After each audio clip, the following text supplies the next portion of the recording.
So, everybody, are you everybody on? Mike Butler, by disposal. Cindy Lighter, my disposal. Mr. Mike, her right disposal. Eric Anderson, Price. You don't get a light from me, huh? I know. I was waiting for him to say Eric. So in case you have any questions, for Pride, that's why they're here. But really, in the end, after Chris goes through his presentation, we're looking for a little direction on how you guys would like us to move to the next steps of this. So Metro and the tipping fee, and so you would present it. I sent the stuff out, and then about 2 weeks ago or 3 weeks ago, I had provided an email with the actual report that Chris had put together. So really, you're brought up to speed on that. So, Perfect. Appreciate you getting that out early. so it'll be Chris. Fantastic. All right. Thank you, members of city council. I say the mayor, but he's not here, so, but again, it seems like it's becoming an annual event where we talk about garbage during a work session and then, present some information and looking, again, like Craig was saying, looking for some direction on this. There we go. So as last year, actually this year, rates were set again in January. And the city's been on a regular cycle of setting rates on the calendar year. Car rates increase was 3.5%. Container rates increased by 2.4%, drop box by $5 a haul. And we were anticipating or hoping that the costs would kind of run us through this entire year and that we would have another increase as of January 2024, but that wasn't the case. The adjusted results for 2022 were very good. We're 8.8%. They were within the range of the 8 to 12% range that we're hoping for. And by Sherwood City Code, the way the current contract is set up, that there would have been an increase. Excuse me. Yeah. Increase, the CPI increase. However, when we take these 22 results and we escalate them for 2023, we use these assumptions on a line item cost, driver wages at 2.78%, which is per the union contract. Administrative wages are around 3%. And the new collection trucks at 30.4%. Let me explain that. These trucks and Pride's and no different than a lot of the other garbage haulers within the region ordered trucks, and there's been a significant lag anywhere from 18 months to 24 months to get those trucks. And so they have started to show up. Trucks are really, really difficult to get right now, and they will be in the future. In fact, one hauler is putting in orders for 4 years out to make sure they have adequate trucks on hand. And the cost of the equipment used to be about a 5% increase every year over the last 20 years or last few years. They're increasing significantly more than the 5% annual increase. Cost of trucks about 458,000, 500,000, 550 now. Yeah, they're significantly higher than they were a couple of years ago. And that's just for one truck. Another thing that's very interesting this year is insurance costs. And when Eric first told me that the cost went up, I was expecting 12 or 13%. But when he showed me the statement, the cost went up 40%. I was a little surprised. And there's a reason for this. There's only 3 carriers right now in the United States that are actually underwriting garbage companies. All the other ones are starting to drop off by the wayside. So you've got 3, and if you can't get insurance, then chances are you're probably going to be selling your company to one of the bigger companies, be it Waste Management, Waste Connections, Republic Services, or Recology. So insurance right now is very difficult Because they're self-insured, right? The big boys. Yes, they are. Yeah, and even that, and right now, even those costs are starting to catch up with what the smaller haulers are paying. So it's just the industry right now. Recycling processing is the cost is up significantly, and the primary reason is in Oregon, most of the material that you set on the curbside, the value is in your cardboard. I mean, there's some cans and bottles, but most of the cans and bottles are being pulled off by the bottle bill. So that curbside mix is really dependent on cardboard. So the haulers not get to redeem the cans and bottles that are put in the recycling? Well, a couple of years ago, I asked Cindy about that and I said, you guys actually redeem this? And you said you guys tried that for about a month and realized how much time and money it costs to redo that. And you said they send them to the MRF. So we would have to pull them out and send them back through the bottle drop system, just like you would as a resident. We don't get credit for them when we drop them off at the recycling facility. So they just go as unredeemed deposits, so the bottle distributors get to keep any money that is not redeemed. So if you recycle at the curb, it gets recycled. But it's not like the recycling processor gives us 10 cents for every can we give them. And we can't redeem that unless we literally pick them out and then we're to return them. Although in California, they do that. There is a value associated with that unredeemed, but that's California. So the value of that curbside mix is primarily in cardboard. And when the value of cardboard decreases like it did last year, that cost of processing goes significantly up because that value of the material that's collected and pulled off and sorted is used to buy down the cost of processing. So right now, I think you guys, we were projecting around $80–85 a ton to process. Actually just dropped another $30 this month. The value. We just got a price. Yeah. So as the economy is starting to shrink and the demand for cardboard is decreasing, the value of that material is decreasing. And because that material value is decreasing, the cost of processing is increasing. So it's an inverse relationship with recycling. And are the trucks replacement trucks, or are we increasing services or? No, the trucks were, what happens is there's a lag in time because So are they replacement trucks? Or they are replacement trucks, yes. They're replacement trucks, but what happens is we depreciate those trucks over 7 years. Right. A lot of those trucks are fully depreciated in this year's report. So the depreciation expense in 2022 is less than it was in 2021.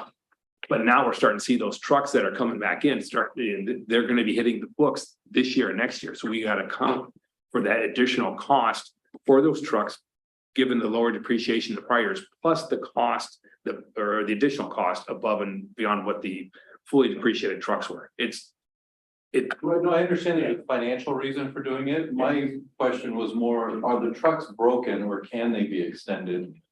They are, and Like they're not operational. oh, they are operational. Oh, they are. Yes, here's the interesting thing though, too. Trying to get parts and repair the trucks is becoming significantly more expensive.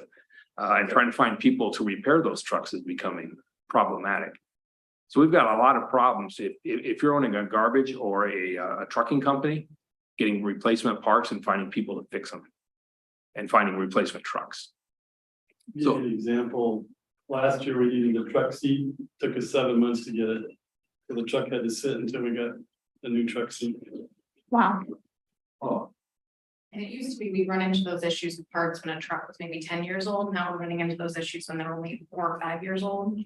So we depreciate them over 7 years and we try and use them as long as possible to extend their life. But when we can't get parts for them, it accelerates our replacement schedule more than we'd like to. okay. All right. And then waste disposal. So in the increased cost, we have 9.2%. However, the increase is 11.5%. The reason we have 9.2% is we have the lapse of, fiscal year versus calendar year. And so when you look at the year to year, it's only 9%. However, the increase that Metro has proposed is 11.5%. So those are all the additional costs that we added to the 2022 report. And with that,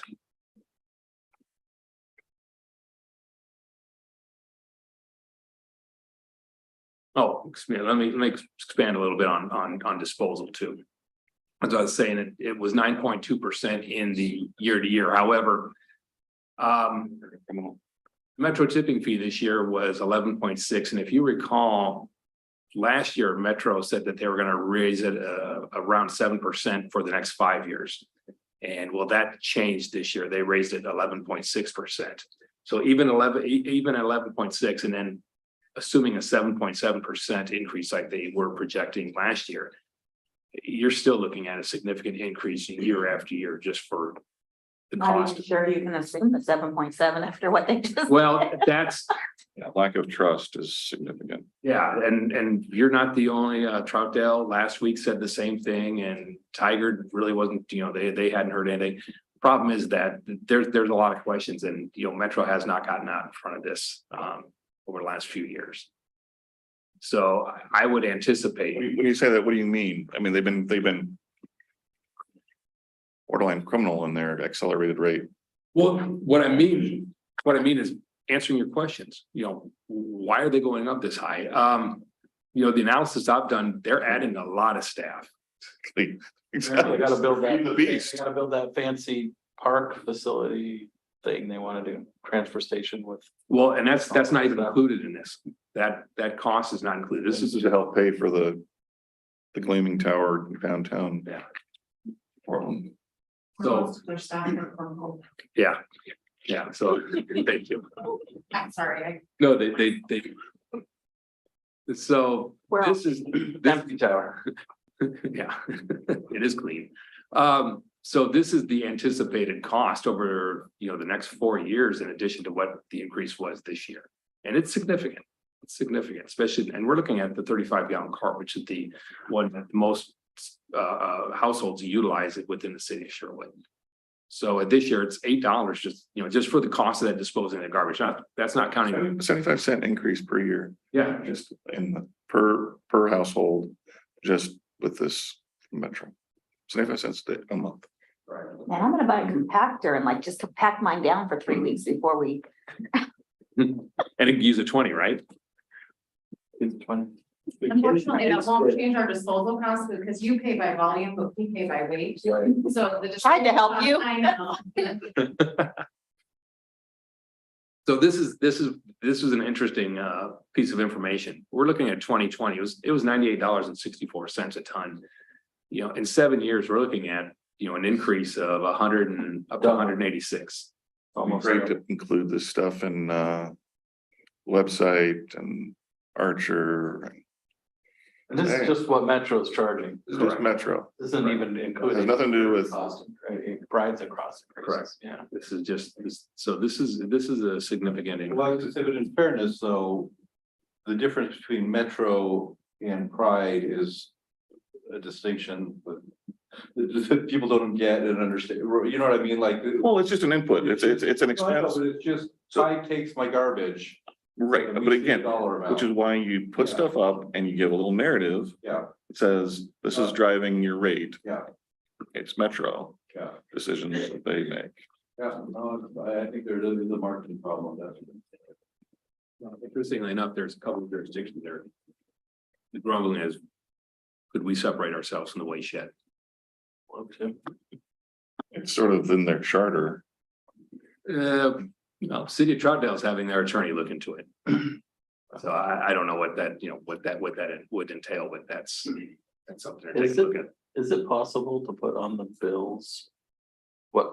How much of my bill that I get as a consumer, how much of it is attributable to Metro's fees versus internal costs? On an ongoing basis, that is difficult when we're talking about a potential letter notifying folks of a rate increase, we could certainly put the information of how much is attributed to disposal costs and things like that. The Metro conversation is complicated because a portion of the $130 some the tip fee is regional system fee, which Metro has acknowledged that their disposal component of their tip fee is not meeting their cost of service. So they're dipping into reserves to subsidize their operations, and regional system fee money and operational money are blended reserves. So there is regional system fee is a fee that our facility in Sherwood pays, just like the facility in Troutdale. Any facility not run by Metro and facilities run by Metro all pay the regional system fee, but only Metro has access to regional system fee money. So over the last year, we have engaged in conversations with staff and council at Metro about, you can't be building your reserves off of the backs of the private facilities, which is therefore off of the backs of residents in Sherwood and other communities, you have to build your reserves off of your operational component. And we made that point to council, which is part of why they raised the rates more than 8%. We were advocating that you need to raise your operational cost to cost of service and cap your regional system fee and not raise it, so we can spend the time to dig into the why. How is this money being spent? Is everything being allocated correctly? And at the time, at a council meeting, I think it was in May, council said that they wanted to form a committee with stakeholders to dive into this further. We've yet to hear about that. I plan on following up on that in the near future. But I just share that just to say that yes, disposal is going up. That is a concern. But our facility charges disposal as well, and we have operational costs, but we're being forced to match Metro's rate or be below it, but they're subsidizing their rate with other money that we don't have access to. It's very complicated and messy, and I'm happy to dive into it further if folks have questions, but I just wanted to share that as kind of some additional pieces. Really, that $32 a regional system fee, $32 a ton, that is where I think we as a region really need to understand, what is that money being spent on? How is it being spent? Is it being used? We pay those fees and only Metro gets to access it to subsidize their operations. Those are some of the questions that I think we would all benefit from understanding better. The other question too, that's really even more complicated is the tonnage caps. And where the tons flow and certain facilities are capped, and once they do, they have to drive to a Metro facility. So that creates additional time and money to collect and then drive, and especially in today's traffic. So there's a tonnage cap because if a facility can take 80 or 90,000 tons of garbage and they're capped at 70,000, that's 10,000 tons that they can't spread a cost over, specifically the fixed costs. And so that's an issue too with Metro. Right, so I mean, again, total layman's view of this, but if we can't, even if we simplify it and it's not 100% accurate, if we could get it at 75 to 90% accurate to make it understandable. And if we can't do that, it makes me think, well, maybe we shouldn't be funding it this way. You know what I mean? Like, and so that part of me is, and I know that it's not your call how to do it that way, but this is where the marketing problem comes in, because I'm fine with there being hey, this is a simplified version of it, that if you'd like the full definition and technical and all the other stuff, give you a call or come to this meeting. But you know what I mean? Like, if we can't explain where this money goes and why it's coming and why. There's actually a graphic that Metro put out that I've helped them generate the last few years, and it tells you what the average garbage collection cost is within the Portland metropolitan area. And I did it for the certain cities. And your average rate, let's say it's $33 per customer per month. And of that 33, $9 was disposal, $2 was recycling. And so it broke it down by. So why can't that be put on the bill? I think. I can generate that for. Or on the notice, maybe. I wouldn't. If you have those percentages though, it seems like every time I pay my bill, if I went, like it would just help in the education part of it to be able to say, oh, this amount goes to, I mean, I've seen other countries do it with your taxes. When your tax bill comes in, it says this much goes to healthcare, this much goes to roads, this much, you know what I mean? Well. What funds they go to. It doesn't do that. You just see a dollar amount at the end. Our property tax bill is broken down, but. Well, the property tax one is, Yeah. I'm talking about the federal tax. Oh, yeah. When you get that, yeah, you just write the check, right? And it's like, well, it's always going up, or anyway. Right, have another conversation on that, But I can provide that for the city. That's pretty straightforward. That's pretty easy to make once. So instead of let's move along with the presentation. Yeah. So with all of those costs, factored in, 2023 results, look under 5%. And that's kind of a start. So there's two questions for city council. The proposed rates, using the CPI, the percentage of CPI, which is 1.25%. Times the percent, the CPI over that period is just under 10%, 9.84% increase. That would take place on January 1st. That's the first rate option, correct. And then the second one would be to set the rate in September first to try to capture the cost of service rather than delaying it. There would be an increase of the roll card, $1 for all the expenses that we mentioned, plus the disposal pass through. Commercial increase is 2 cents on a container for the collection part, and then 91 cents for the disposal. And then Dropbox is approximately $5 a haul, and this would be implemented on September 1st. Before we go on, I have a question. Can you go back a few slides? Okay, so I see on this one, the Dropbox revenue lags considerably, and then if you go back a few more. We also saw that here. Yeah. So. To me, it feels like our percentage increase on Dropbox should be higher, right, instead of just the same as what we're doing. Or if you go to your proposed, sorry. That's by ordinance. That's not the proposal. That's one option. I know, I'm throwing out there like the Dropbox one is always lags behind. Every year we see this. It's also discretionary. People don't have to get Dropboxes. I'd rather see us increase that by a higher percentage so it can get its overall revenue percentage up to a similar amount that the other line items. are Here's, at. But anyway. let's see, do I have it on here? The calculation on Dropbox, there's two components. There's the haul cost, right? Yep. And then there's the disposal. So when you add the disposal into the haul cost, you're getting a low rate of return. If you were to pull out the margin on Dropbox for. But not all of these 4 lines have those same 2 components? Well, Dropbox is the only service that you can tell specifically what the disposal was for the customer. Whereas I can, have a 100-gallon. So this is not, you're saying this is not an apples to apples comparison. Right. I look at this chart. Okay. Correct. Then, okay. Just shut up then. No, it's a good question. So this is the 2 proposals. Setting the rates in September or waiting till January to set the rates, and the rates in January would be 9, just almost a 10%. Do you have a chart that shows what the rates in September would be? Yes.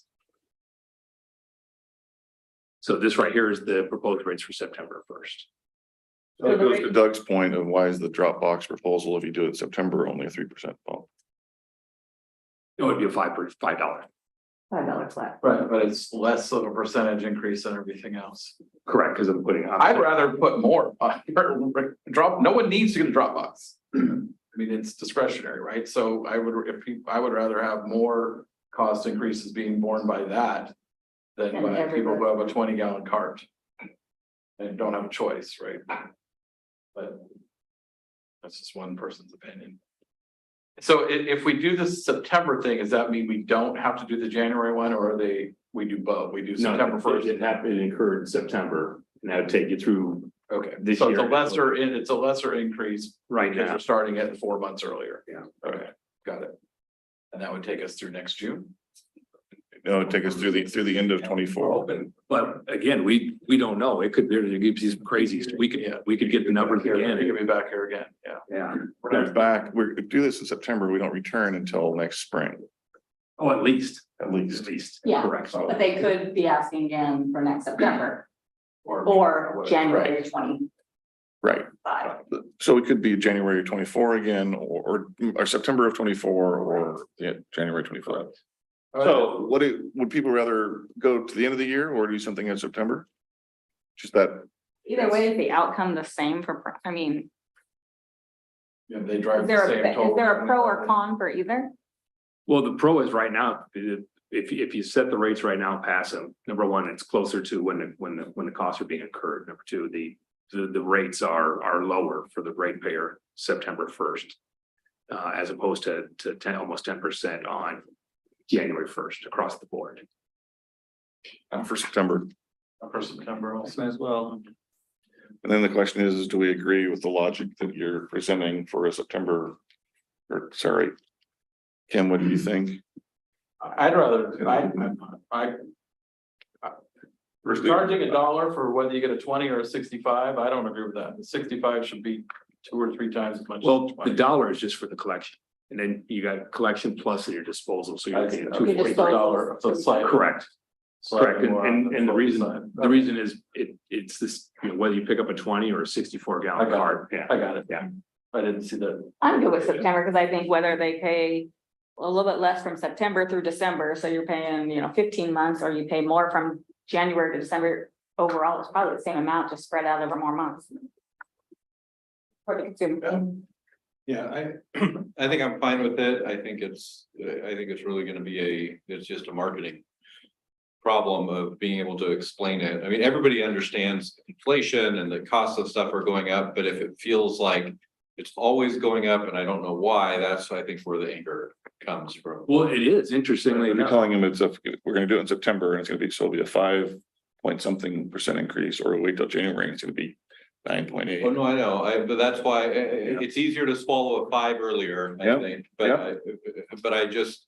Even that though, because it still will feel like nickel and diming, right? Because it's like, well, wait a minute, we just upped it in January. And again, I get the numbers and you guys are the experts, and so. Yeah. When 75 cents Yeah, of that total increase is Metro, yeah, that's easy to. okay, but I think I'm with Doug as well,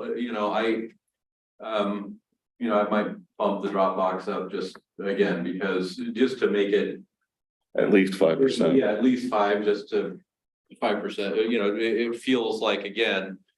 It's not huge dollars, and if I'm doing a massive construction project that needs it, going from $5 to $7 or whatever it's gonna be, doesn't feel like a deal breaker. Somebody's a Dropbox are gonna pay the rate. Yeah.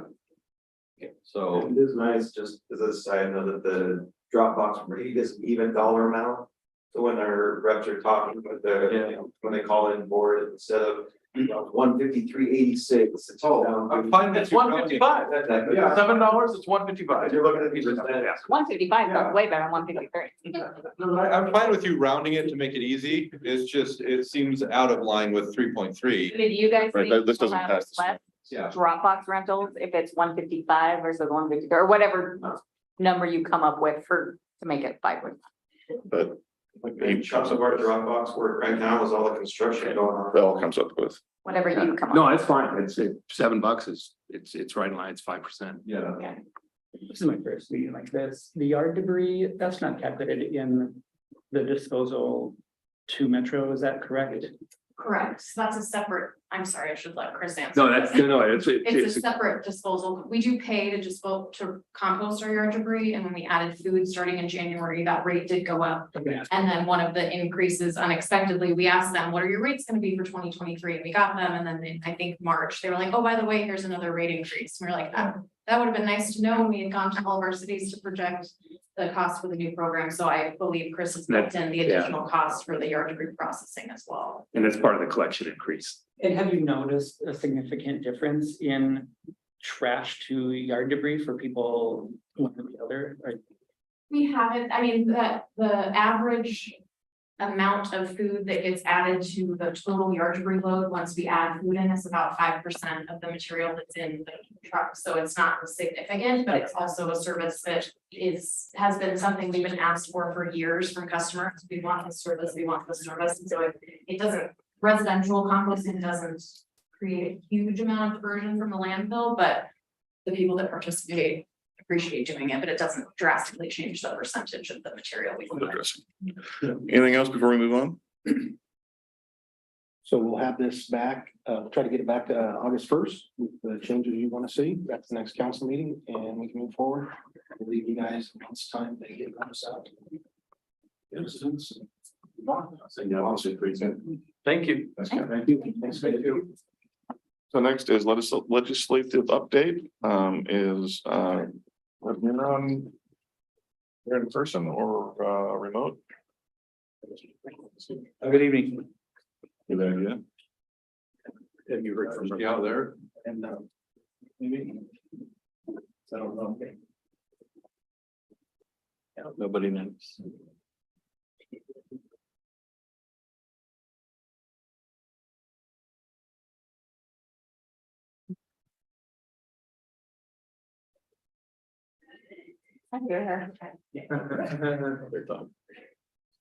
Politicking. Is the rate for yard debris less than rate of trash then? If we were to get more people to organic waste disposal, like put it in there? Yeah. Front and center. If there's no, Or here. We can scoot down a little bit if you I want. know, there's more nuance, but yes, in a very generic sense. Hold like second tier. Right.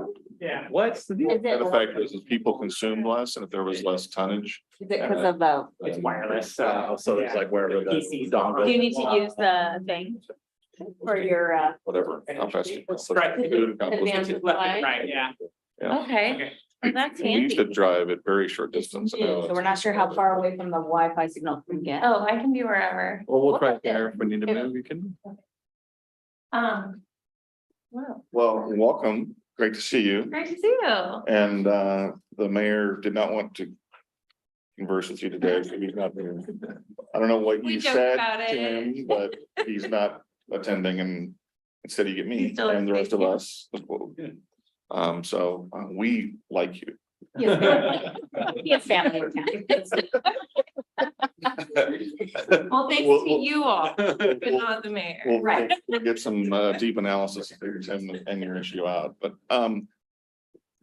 nice to- No, she's off on a 2-week Rotary tour, I think of Eastern Oregon or something. Yeah. she doesn't like you either.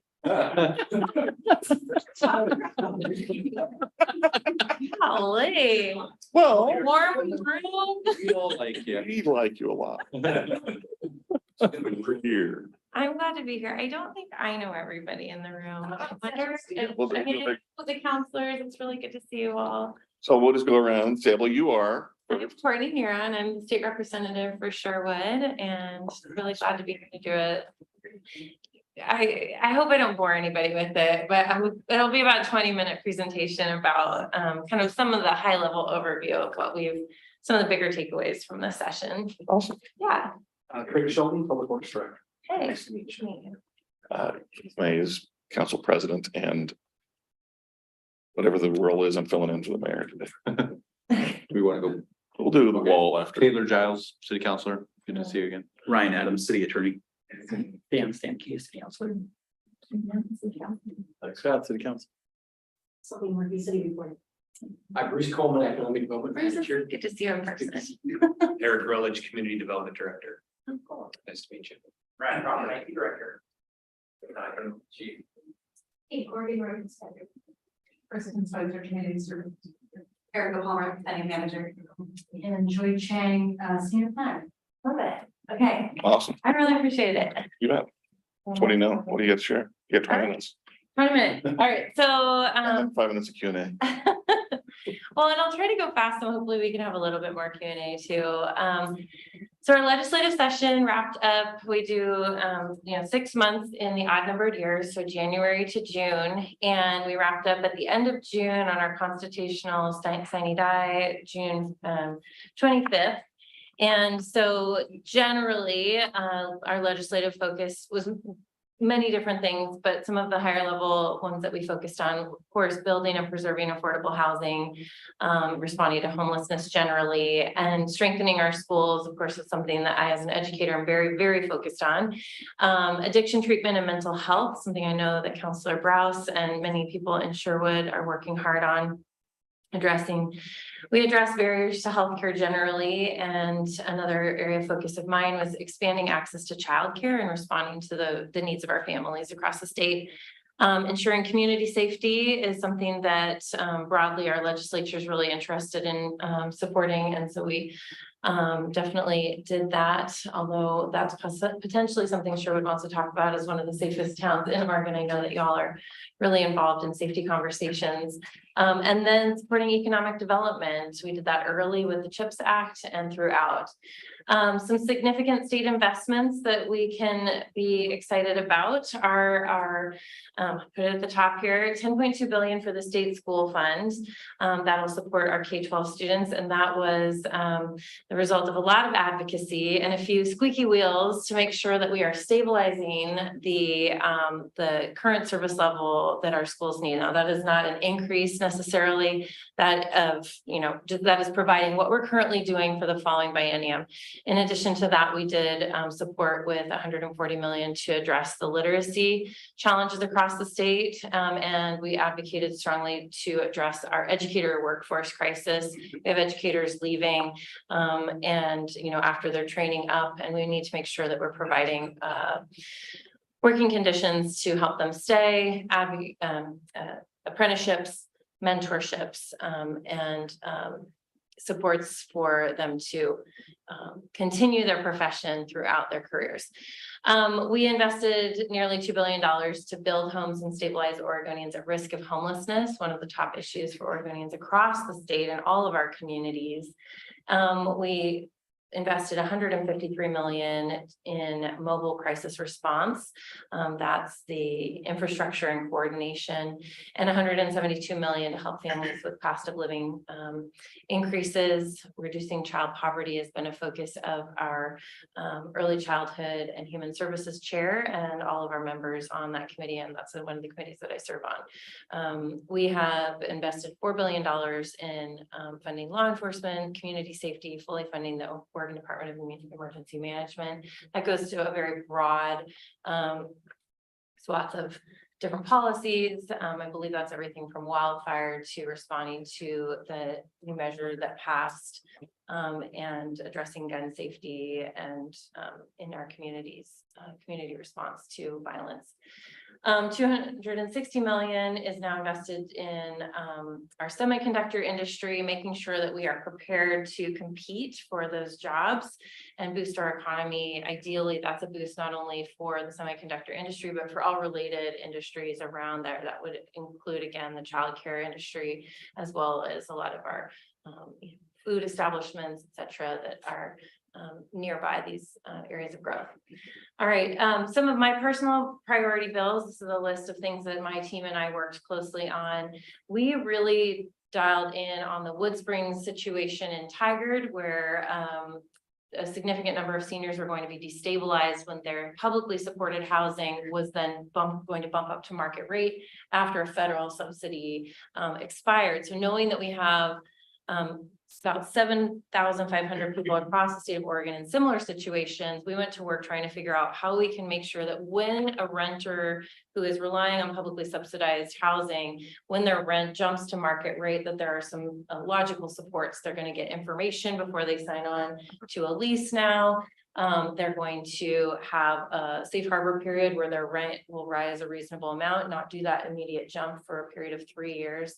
They'll be able to get on lists for other publicly supported housing, for example. There are only, I believe there are 160 complexes across the state where this will apply. And so that's stabilizing about 7,000 Oregonians.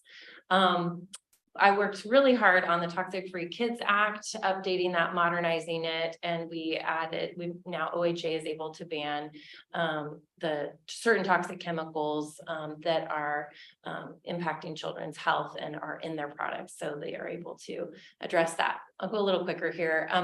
We've got a ban on the sale of cosmetics tested on animals. We call it humane cosmetics. It's kind of the way the industry is moving, and also worked on preventing irresponsible breeding for our pet shops that are selling puppies that are potentially bred in puppy mills. And we have a real boom in our population of dogs and cats, as we're about 3 million spays and neuters behind where we need to be in the US right now. I have a foster puppy right now at my house.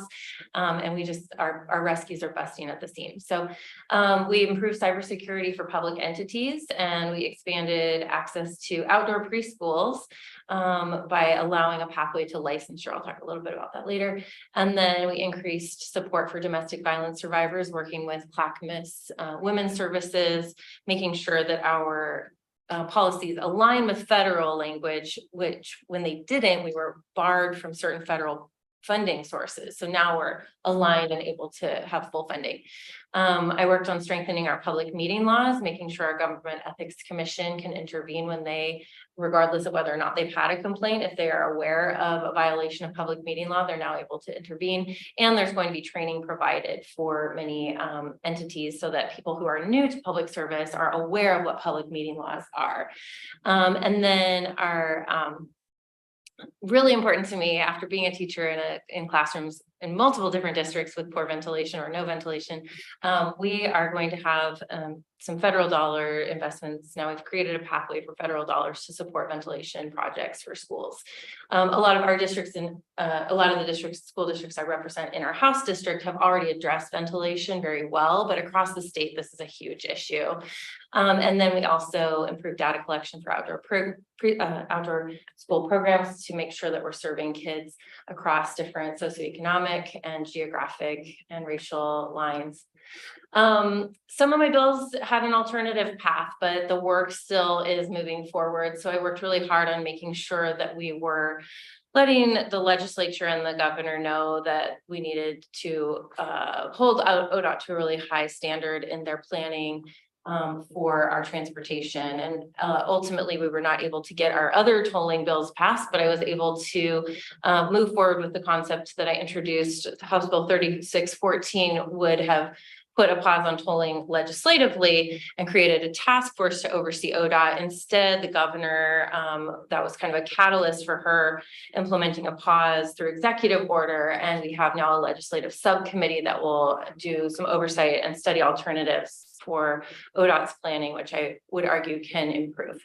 Now we've got House Bill 3030 is one that I'm really, really proud of. I'm hoping that we can move closer to universal school meals, as so many states have done. And across the district, people are bringing up the quality of meals in our schools, but also access for kids in poverty. So we added $17 million to make sure that more of our school districts are able to provide universal school meals. And then we also worked on at the higher education level, making sure that graduate students are able to be on the boards of trustees in certain situations. We also made sure that educators are in the educator apprenticeship program advocacy that I did, that ultimately was embedded in Senate Bill 283, not the original House bill that I introduced, but the work is going to move forward with $10 million going to support educators by paying for things like books, tuition, potentially stipends for student teachers, and then also the mentoring that they need so badly in those first few years of teaching. So bills that I'll bring back, I was just talking to Chief Hanlon about this in future sessions. I'm not giving up on some of the work that we didn't get across the line this time, but that I think will make a positive difference in the state.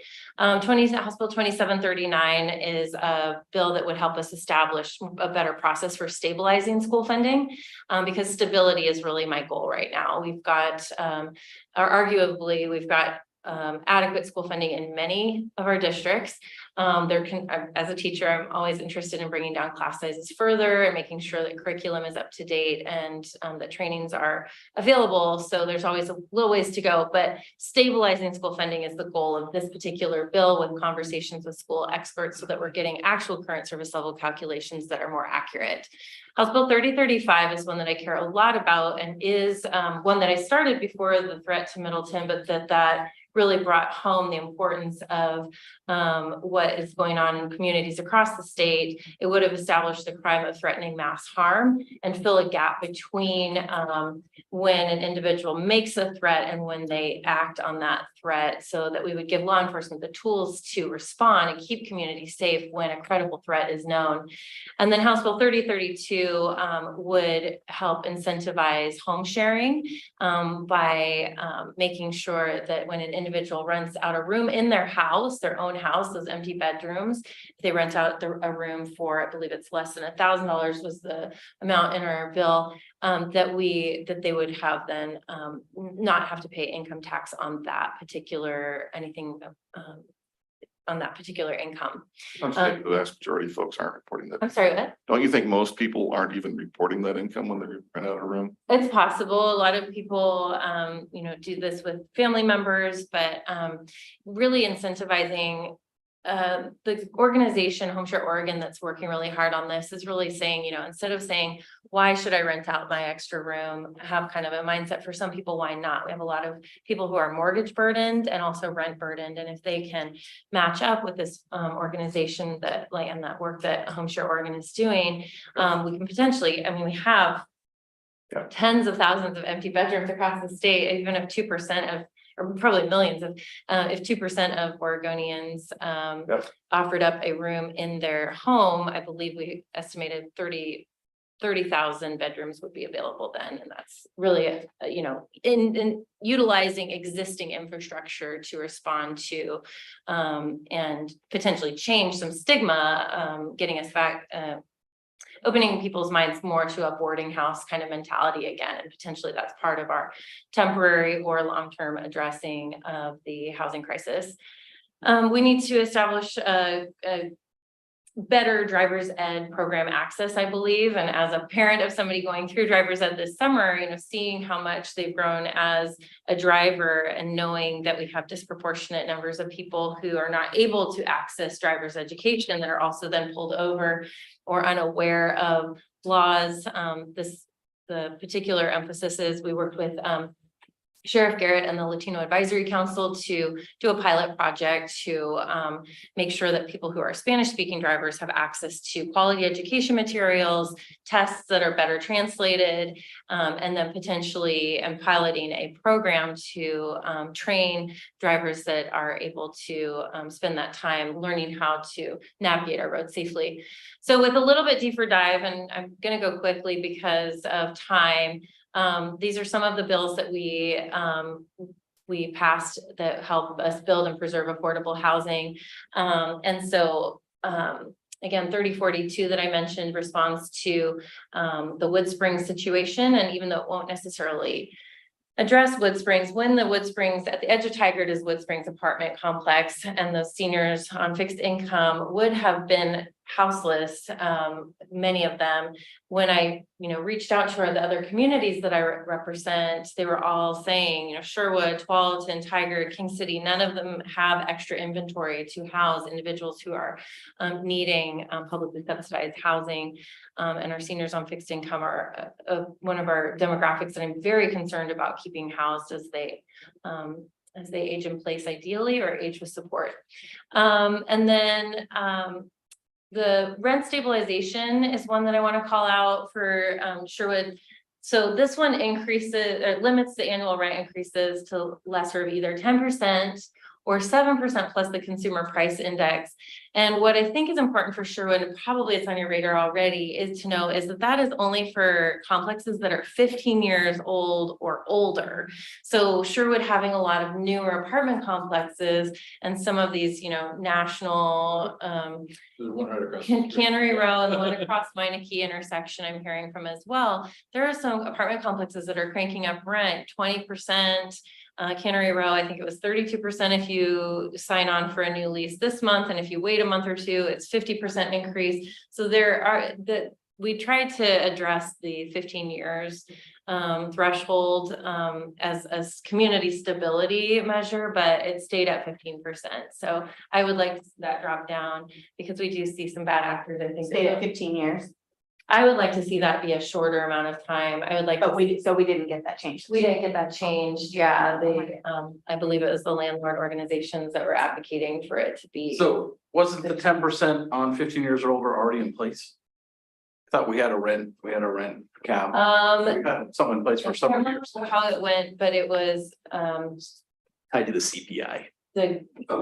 so There was a cap. because we had such a huge cost of living increase, for many, it was, I think, more closer to like 14%. And so it was just untenable for people. And the number of people I've talked to in the Sherwood area and beyond who said, my rent is rising faster than my paycheck. I'm working extra. My goal is homeownership. I'm getting farther and farther away from that goal. It's a very real challenge for our families and individuals across the district, but also throughout the state. So those are some of the things I've had my eye on, definitely making investments in homelessness response. And hopefully we'll see those dollars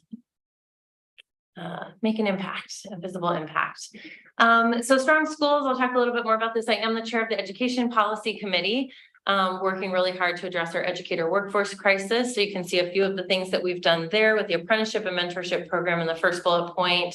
The Safe School Culture Grant Program is de-escalation training. We've got a lot of kids with challenging behaviors, and we're hearing teachers say that they are having just blowouts in classrooms, having to do room clear still. So we're really trying to still address that and look for de-escalation training. We're going to be addressing salaries, substitute teacher pay as well. as minimum pay for educators across the state. And our classified employees are very thankful for just cause protections. In terms of future planning, we've heard a call from students, teachers, parents for financial education. And so we now have that embedded as a graduation requirement, half credit of personal finance education. And with that will also be career path skills, how to achieve post-secondary education. Literacy being one of the crises that we address, we've invested, and we're also have policies now to incentivize schools to improve their early literacy outcomes.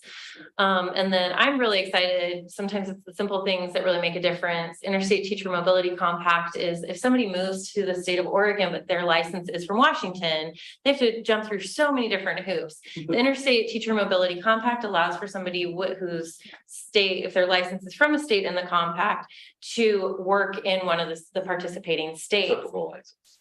Sorry, what? It's a reciprocal license. Yes, and this is really helpful for our military families, for people that might work in a different state but be attracted to Oregon. They can move here and immediately start, and that'll help us respond.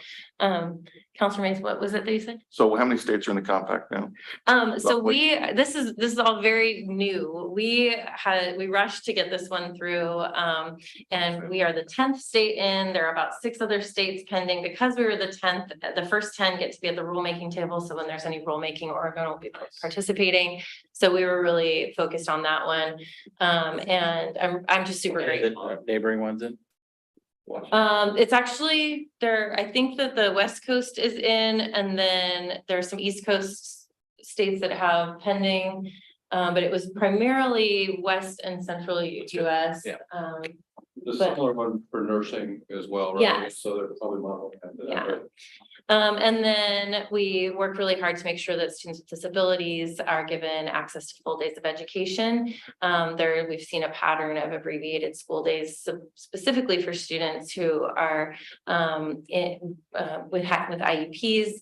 And so we reiterated the federal and state laws that determine that they have access to a full day, just like their neighbors and their siblings.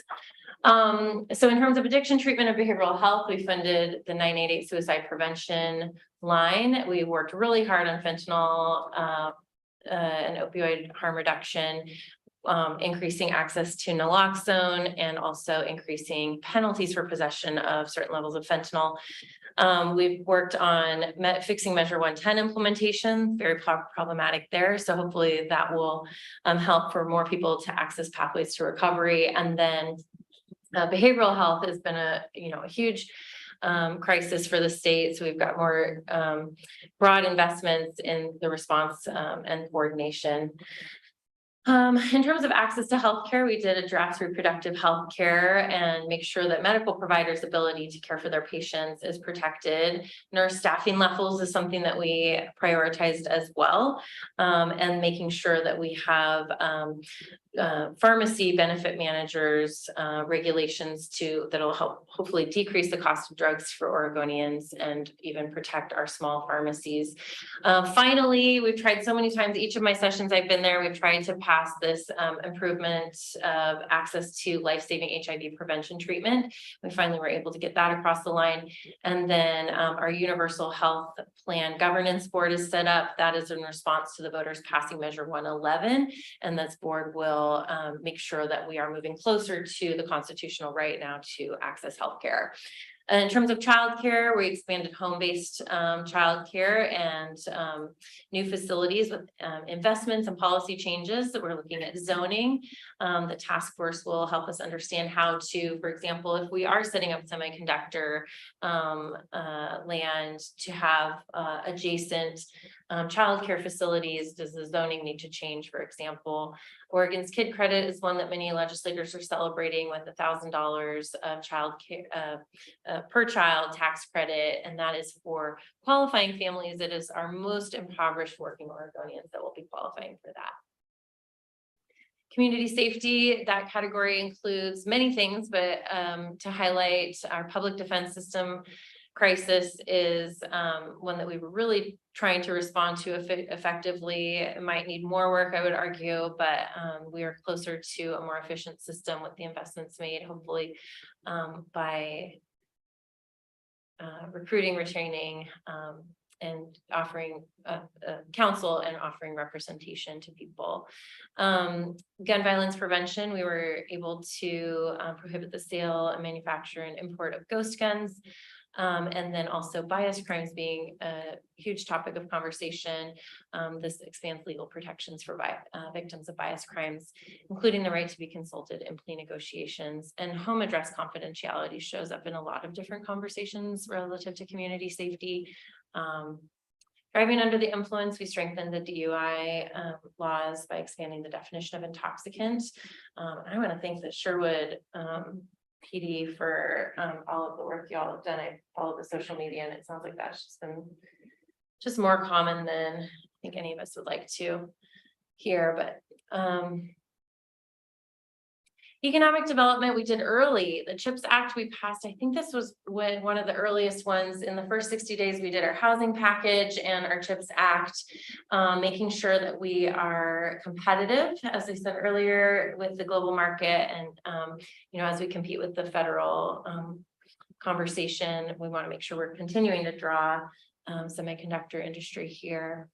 There were a few bills that didn't pass in economic development that I care a lot about, and I'll continue to talk with my colleagues and the cities about how we can make sure we're investing in buildable lands. I just drove past the land at Oregon Street on the way here to see that again, and that what you're doing there, building that land, is getting that land ready for drawing in good paying jobs, boosting the economy locally, but also the wider state. So really making sure that we're investing in what goes into the ground was one of the bills that we had. That one didn't pass, but we'll keep working on that.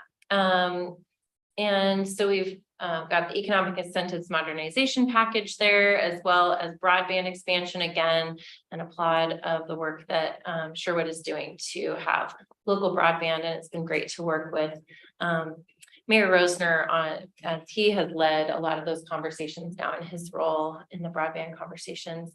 I focused on, in terms of my specific funding requests, we had to really dial in on funding requests that we were prioritizing. And I chose 3 that were very much at risk if we didn't have a champion for them. So the ones that I championed that did get funded were the Family Preservation Project at Coffee Creek, which keeps incarcerated mothers in touch with their children.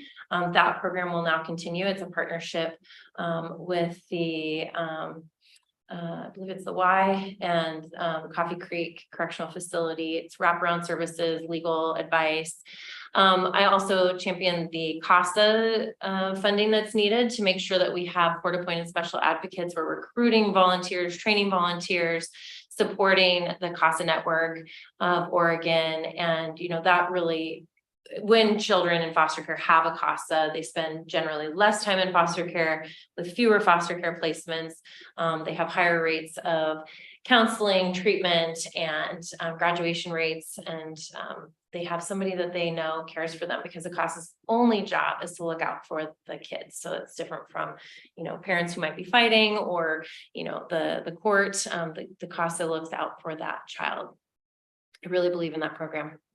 And then outdoor preschool licensure. We know we have a childcare desert. We need more preschool spots. Early childhood education is so important. And there are a lot of preschool programs that wanted to do full day, but they can't unless they have a pathway to licensure. And since there were things like you have to have a required square footage per child, but that you're in an outdoor space, now we have a pathway to licensure for our outdoor preschool programs across the state. So hopefully that'll build some of our slots available. Senator Woods, Representative Bowman, and I are going to have an end of session town hall. We'll probably cover a lot of the same things that I'm presenting here today. And we will be at the King City Civics Association, kind of at the heart of the Senate district. It is in House District 26. And so we'll be at that facility on Saturday, July 29th from 11 to 12. I usually stick around afterward because I think that an hour and a half is actually a good amount of time for 3 people to do a town hall. And then here's my contact information. The Linktree I find really helpful. It has a lot of different, it has links to all of this as well. And let's see, I thought there was a Sherwood specific slide, but it looks like there's not. We've advocated for Sherwood in many ways, and whether that was making sure that the land use conversations in House Bill 3414 were heard, that bill stopped, or whether it was asking for specifics, funding asks, the Cedar Creek culvert and the crossing there is one that we'll have to come back for. I believe that was Senator Woods who had that on his take home list, but we were not able to get certain funding asks across this time. You know, it's been a real pleasure to work with your government relations person, with you all. I try to be really available, and so please always feel like you can reach out. We got to see Councilor Giles there a few times advocating, and so I really appreciate seeing you all down there in Salem when you're able to come. I'd love questions. I'm not sure how long I actually talked, but I hope I wasn't too boring. There's a lot in We got time for a couple. Okay, one question, and now I'm not remembering the bill, but I think it was 3095, the one with the Middleton incident where we're trying to. Oh, yeah. What do you think was the holdback on that? To me, that seemed like a no-brainer. It feels like that, and then there are a lot of, I think what happened there, my guess is, or to simplify it, is that there are people with concerns about free speech. There were concerns raised in that regard, wanting to make sure that we have defined mass harm appropriately. There's not necessarily there's different interpretations of what mass harm is, so we define that. In the end, well, the first time we brought it forward in 2020, we had a requirement for a mental health evaluation for anybody that does this action of a threat of a school to a school or place of worship. We had it very narrow in 2020. And then the mental health advocacy requested that be pulled out, that a judge can always request that, and that we didn't want to further stigmatize when a lot of these are actually hate-based. So we pulled that out, we brought it forward again, and then I believe it was in the hearing or in conversations right after, there was a call for making sure that there was a mental health response in it again. So it's kind of, there's been a lot of spinning on what is actually the bill that's going to move forward. The good news with that one, I didn't bring it up yet, is that the Judiciary Chair does care about this topic, but he felt like he wanted to see it worked out in a way where hopefully the ACLU can back off of the free speech argument, and then that there can be even more agreement between our justice organizations of various different persuasions. So what we do see is that there is agreement that there is a gap in the law, that when somebody makes a threat to harm, that is not yet under statutory cover to act for law enforcement until they act on their threat, which is, I would argue, too late for our schools and places of worship, and for law enforcement that needs to keep our community safe and have the tools to do so. They often have the information to, I believe, respond effectively before an individual takes any action. So that's the specific gap we're trying to fill. And the Judiciary Chair hearing about it did take this to a work group for interim. So we will be continuing to have these conversations, and I do intend to bring it back. I want to thank Chief Hanlon for coming to Salem to advocate for it. There are a lot of people that believe in this, and then those that are kind of confused about it, often I've had conversations where they're concerned about an incident that happened, and I'm able to say that is actually what this bill would help solve. This is the situation that we're talking about. So people do have that response that you just said, kind of, it's a no-brainer. We've got to make sure law enforcement can act when there's a credible threat. And we have expanded it as well to places of gathering more broadly, whether it's a fair or festival, whether it's a plaza or a supermarket, because we're seeing that this is, it shouldn't just be so narrow for a school or place of worship, that we need our law enforcement to act when there is a threat of mass harm. That's the goal. Awesome. one more question, if there is one. I know you know this, but I'd always advocate for these programs where we're saying, hey, we're putting this money towards homelessness or whatever it is. I love and we're measuring this metric to see if this program is working, because sometimes there's a feeling of where we're throwing money at problems and they'll just continue forever, and we'll throw money at you know what I mean? And so I love that I saw. Yeah, so I love that, you know, when you see, hey, we're gonna collect metrics, even the outdoor preschool, or I can't remember which one you said. We're gonna collect the data on this to see how it works, because I don't mind paying taxes for stuff, but I also, I feel cheated a little bit when I don't know if the taxes actually fixed anything, right? You know, if we're just paying more, but we're not actually making things better, so. I really appreciate that. And, you know, making sure that the key performance measures that are being already monitored are the actual ones that we need to be monitoring, that Yeah. we, you know, if we need to revisit what needs to be evaluated, Yeah, that we're collecting the data that's actually going to inform better policy or more strategic investments. Yeah. Absolutely a concern I share. Awesome. Well, thank you so much for spending Well, thank you. your evening. Thank you with so us. much. We get to talk about food carts now. I saw that on your agenda. I'm actually really excited that you're I talking so about hate that. that. I so hate that. we were gonna vote. He doesn't get to talk during this part. We were gonna vote on it before you got here, because it was a few minutes late, and so we tried to force it through. There's no votes. Plug in to visit the Universal Plaza in Tigard, where they have, oh, what's their cute little term for it? They have like pod, like it's an incubator. It's an incubator for restaurants. So the restaurants that are starting there, then potentially Tigard will find a brick and mortar for them if the community loves them. And I think they have 6 month rotating. Anyways, Tigard does some cool stuff with food carts that might be something that you like.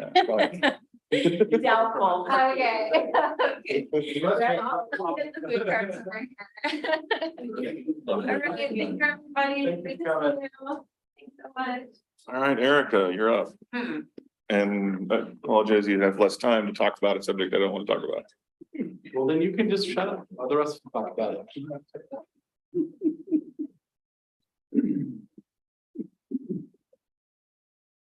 Well, we know the keyboard worked at the middle seat. That was. Well, there you go, yeah. I and if think we- you have to stop share and then reshare the new thing. Okay.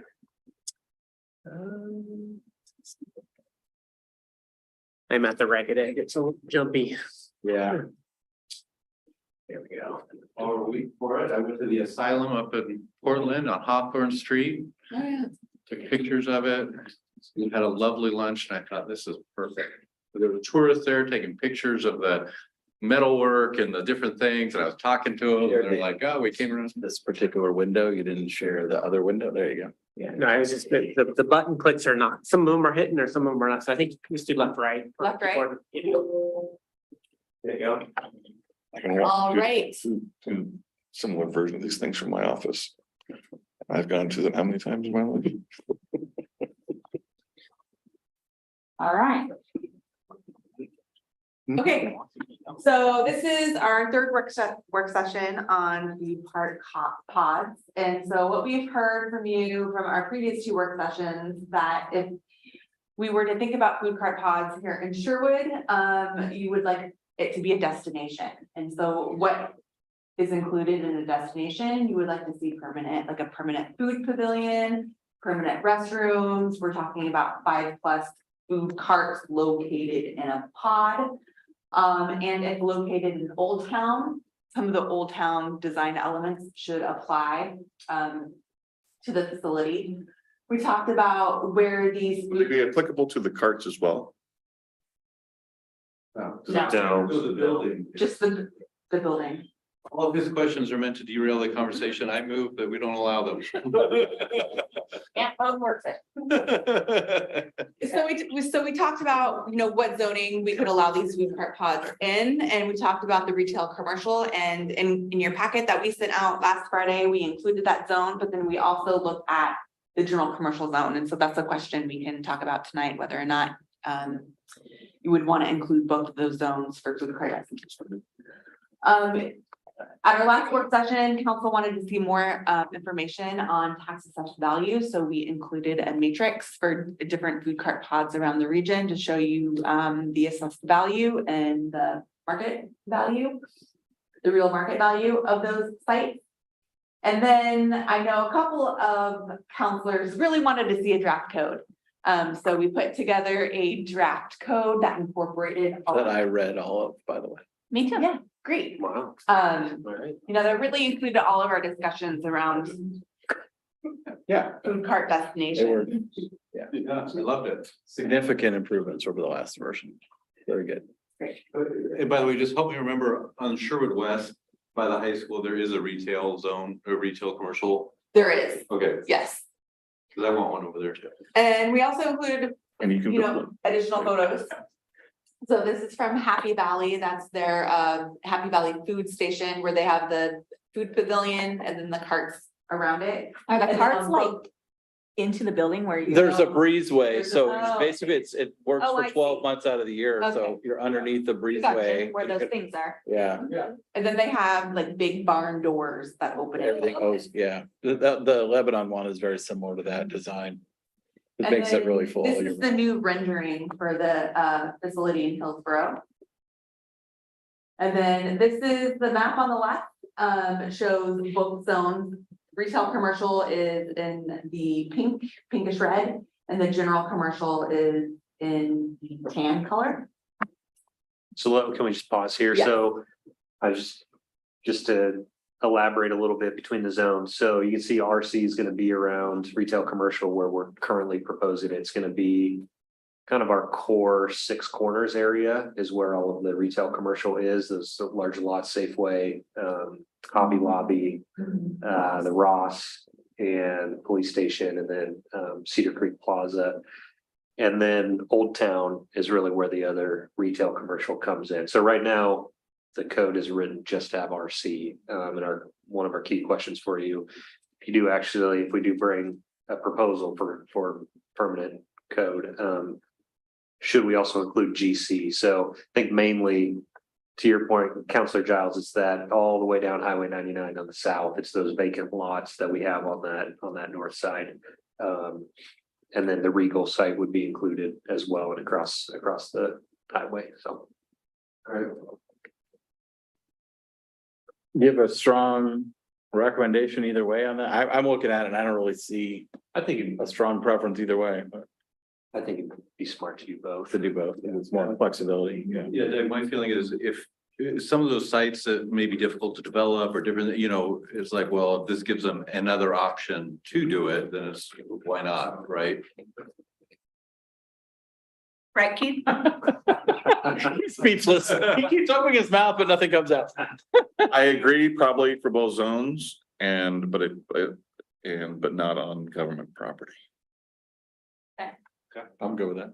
Okay. I wouldn't want it. I think it should be But I privately driven. that. Yeah, this was just the matrix that we put together. I don't know if you had any questions about this. I don't know what it really told me, because some of them seem very close to real market value and some seem very far from real market value. So I don't know, without seeing other properties adjacent to it and how they're assessed versus market, it doesn't give me any information really to go off. It's nice of you to put together, but. Yeah, sure. All right, so discussion, how would council like to move forward with this project? No. First of all, thank you. Thank you for all the effort for putting this together. I loved the pictures of it. Again, it's one of the top things I'm asked every time someone finds out if I'm at a city council. So, I don't know what the next step is other than saying, yes, we'll have a vote on it to amend it for those zones and then see if people apply for it, right? And say, hey, we want to build a pod like that on. From a process that needs to go through the planning commission. Yeah, no, I know, but so what are our options? To say, hey, we're gonna adjust our code? Well, I think our options are, we would. If enough of us want it to go forward, then we would. put it on the project list for the planning commission Right. with And then- certain requests to be included in it. So it could be, has to have a certain number of units. Yeah, I mean, we have a pretty solid starting point of code. Planning commission would have hearings, they would probably adjust the code and then it would come back to us. That goes through planning commission for us to Yeah. move forward. Legislative process. I think we're at a point where we could just take this straight to planning commission at a public hearing. Yeah. If you guys had any concerns about the specifics, I think A, do we want to move forward big picture with this or not? And then B, was there anything in the code that really seemed glaring to you guys? And then also which zones I think are the big questions. I'd be in favor of both zones to your point about just, what gives more flexibility. As the person who brought this forward in the first place way back when, so I'm definitely in favor of moving this forward to the planning commission. Thought all of the changes you all made, based on our feedback from the previous sessions, I really like, high value, high quality development is really important. I think you've addressed all that. Permanent structures, permanent plumbing, all of those things were super important to me. So I'm really pleased with where I think the code is at a probably 90% plus spot of where we want it to end. And I think it's ready for the planning commission to dig into the more details, but I love it. So I'm a favor.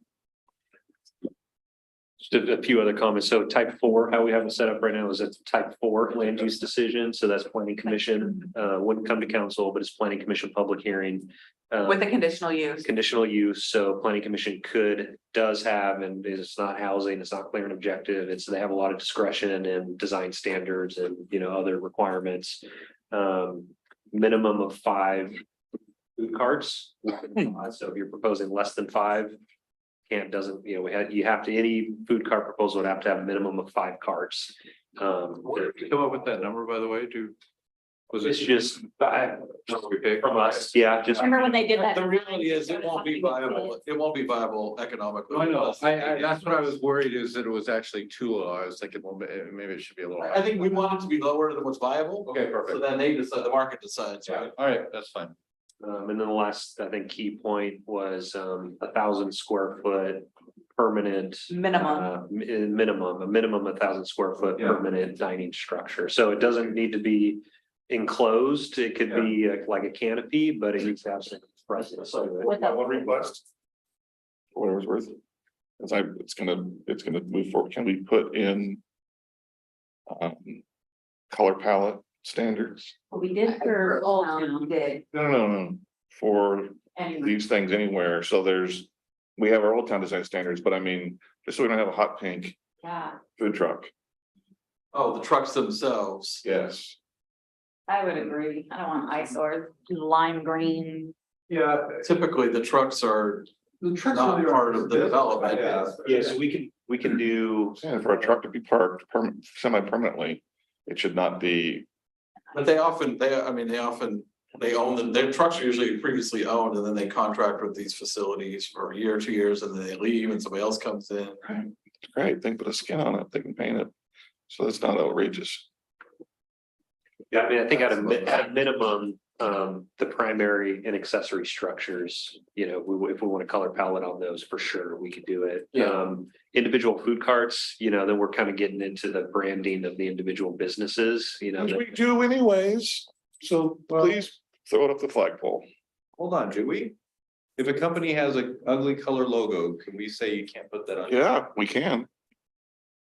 I think we've historically done that before my time, but We used to have a colored standard with buildings that had to be earth tone and something happened to it. That's why we now have a orange and a purple out on the commercial. commercial speech is much less regulated than private speech in a case like that. So a sign itself, no, but a building and what's on the building. Or structure or trailer. What's the I'm not in question? favor of it, but We whatever can take planning that commission question to comes planning back with. commission. Yeah.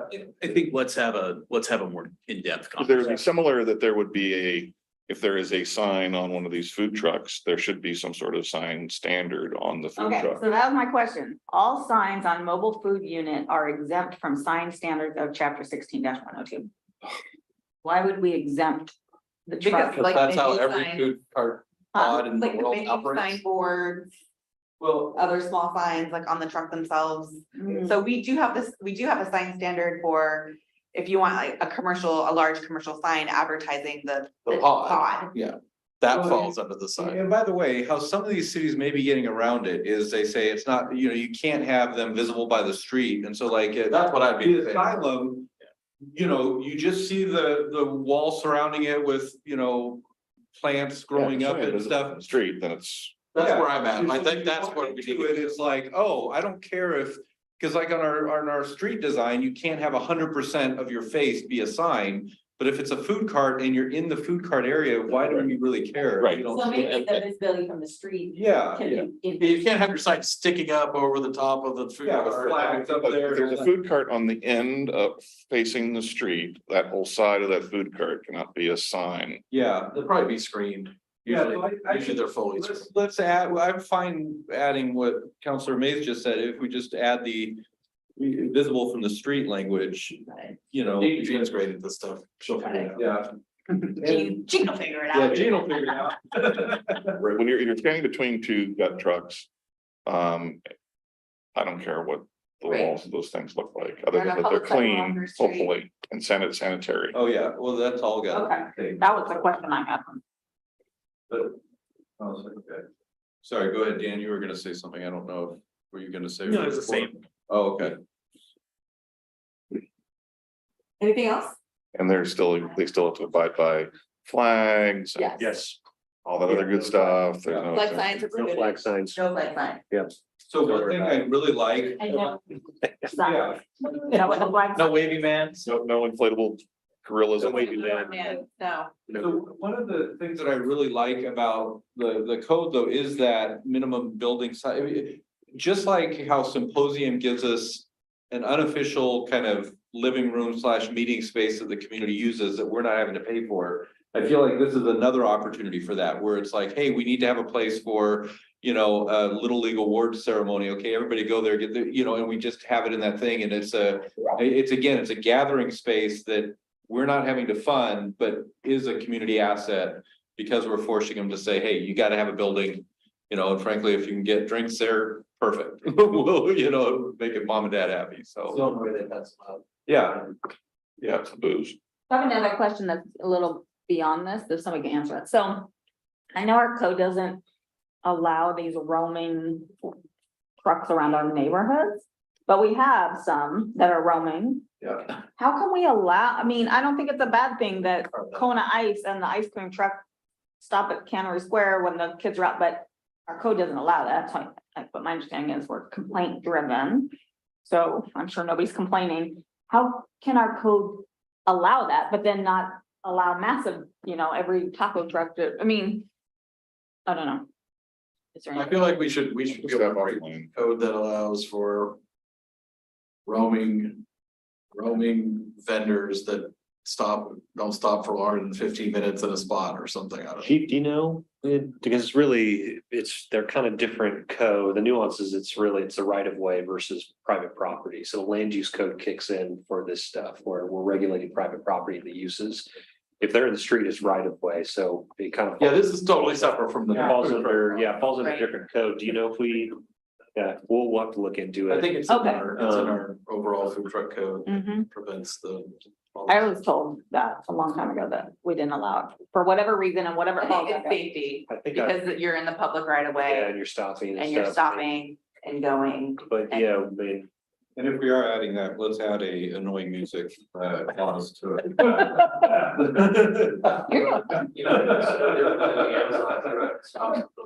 Right. The what?